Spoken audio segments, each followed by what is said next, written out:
Good morning and welcome to another episode of SmartFox News.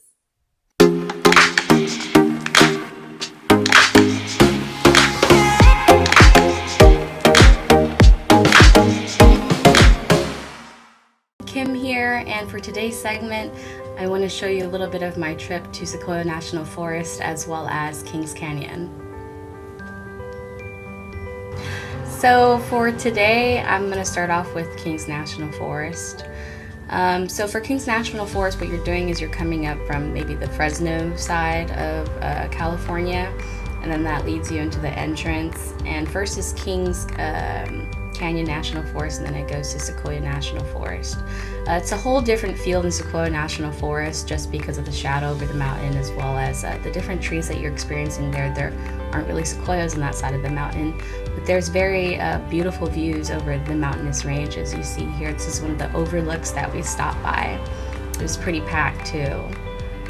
This is Hume Lake. So it's one of the lakes located in Kings Canyon National Forest, and it's super gorgeous. It's actually owned by a Christian camp, so they have a few cabins there, as well as like a small little town kind of thing going.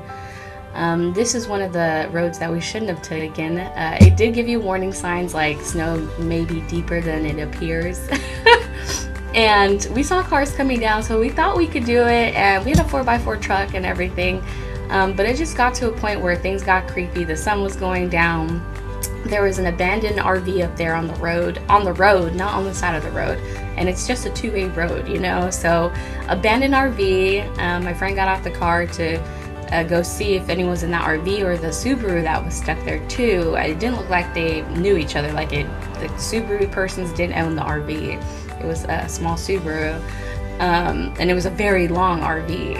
And other than the fact that he slipped and fell, and I just laughed my brains off. No one was in those cars. It looked like it was abandoned, and so we ended up actually being able to scoot past the RV, because the thing was, it took up the whole lane and a little bit more, that we were getting close to the end of the cliff. So it was kind of scary. You know, when you're driving on slow, you're still slipping and sliding everywhere, even though you're like riding on the tracks of other cars. We ended up getting through that, but then when we got to the other end, it was just a whole nother snow road, and we already went through about like maybe 4 of them before we got there.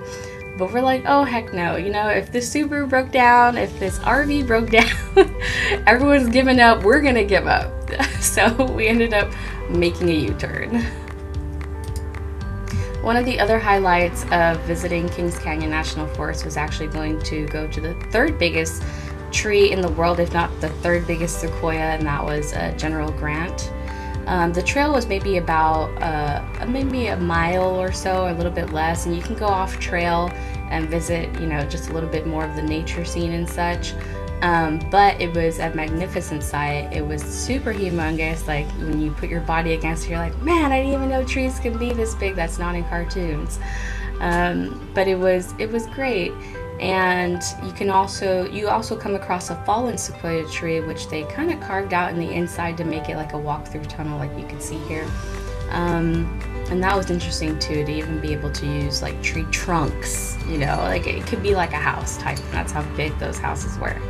Also, one thing to touch up on is that throughout the parks, both parks, there's picnic areas that you can go to, where even though you're not camping there for the night, or you're not staying in a lodge, whatever, what they do is that there's picnic areas with grills and picnic tables that you can use to barbecue while you're there, which was what we did. If you see in this video here that's been going for a while, we brought lamb, which is a very easy meat to cook, as well as some vegetables, mushrooms, jalapenos, and a few other things that just wasn't shown on this video.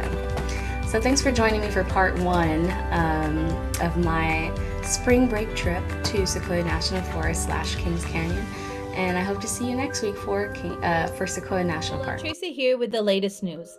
Last night in the NCAA Men's Basketball March Madness Tournament, Baylor upset the undefeated Gonzaga for the national title. The title is Baylor's first in NCAA history. Jared Butler wins Most Outstanding Player with 22 points and 7 assists, the first player to do so in a men's national title game since Melo at Syracuse in 2003. Godzilla vs. Kong has set a new pandemic record at the domestic box office with its opening weekend hauling a $48.5 million.